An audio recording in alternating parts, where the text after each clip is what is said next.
আমি হাসিনাকে ফাসিস্ট বলতে আর রাজি না। ইউনূসের এই জিনিসগুলি দেখে উনি যে কাজগুলি করেছেন এইটা দেখার পর এখন আমি মনে করি Yunus is a bigger fascist.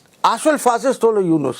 হাসিনার গভর্নমেন্টকে অনেক অপোজ করেছে, আবার হান্ড্রেডস অফ লেখা আছে। ইউনূস সাহেব তো ওই শেখ হাসিনার সরকারকে সরানোর কনস্পিরেসিতে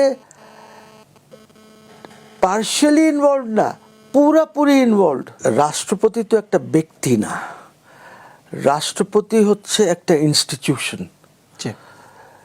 just as prime minister is an institution, cabinet is an institution, parliament একটি ইনস্টিটিউশন, জুডিশিয়ারি একটি ইনস্টিটিউশন, সো প্রেসিডেন্টও একটি ইনস্টিটিউশন। রাষ্ট্রপতি কিন্তু তিনটার মধ্যেই আছে, নির্বাহী বিভাগেও আছে, জুডিশিয়ারি এবং লেজিসলেটিভ বিভাগ সব। বাংলাদেশের একমাত্র স্মার্ট সিটি বসুন্ধরা এখন আরো নিরাপদ, আধুনিকতায় আরো এক ধাপ এগিয়ে। পার্লামেন্টের মধ্যে আছে। কিভাবে আছে উনি? আপনি হান্ড্রেডস অফ জিনিস আছে যেটা উনি সই না করলে হয় না এক্সিকিউটিভের। ইভেন সেক্রেটারিদের ট্রান্সফার এগুলি অনেক অনেক কিছু আছে যেগুলি ওনাকে সই করতে হয়।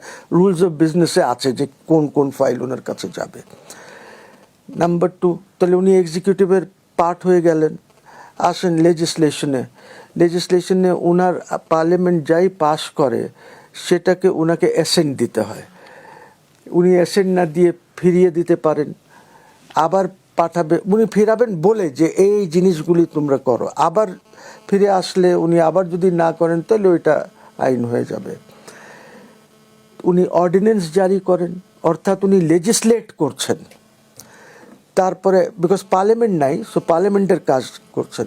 জুডিশিয়ারিতে উনি জজদের অ্যাপয়েন্টমেন্ট দিচ্ছেন, চিফ জাস্টিসের অ্যাপয়েন্টমেন্ট দিচ্ছেন, উনি 106-এ সুপ্রিম কোর্ট থেকে অ্যাডভাইস নিচ্ছেন।